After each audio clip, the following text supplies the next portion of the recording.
مطلع اور مقطع میں کیا فرق ہے؟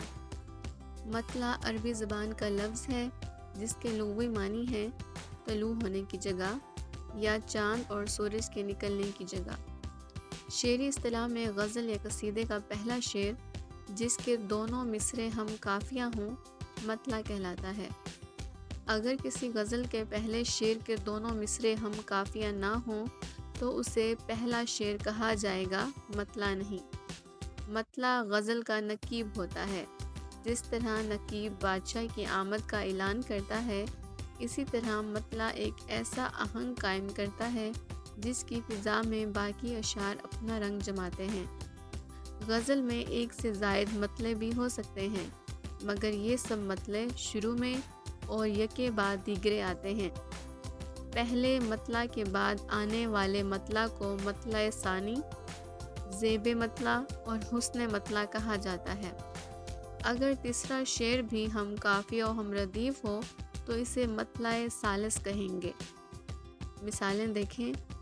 دل میں ایک لہر سی اٹھی ہے ابھی، کوئی تازہ ہوا چلی ہے ابھی، شور برپا ہے خانہ دل میں، کوئی دیوار سی گری ہے ابھی۔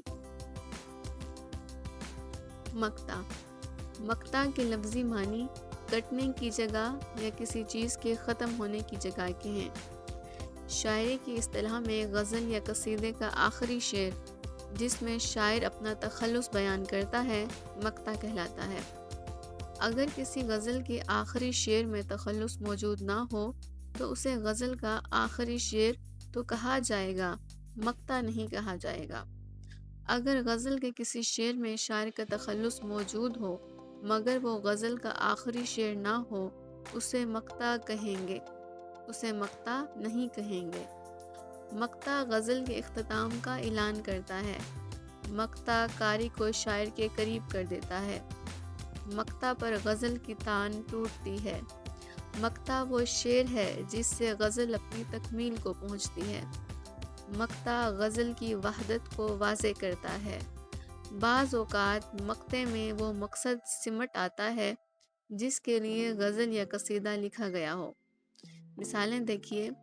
مقام فیض کوئی راہ میں جچا ہی نہیں، جو کوئے یار سے نکلے تو سوئے دار چلے، سخت کافر تھا جس نے پہلے میر مذہب عشق اختیار کیا، کیوں سنے عرض مضطرب مومن، صنم آخر خدا نہیں ہوتا۔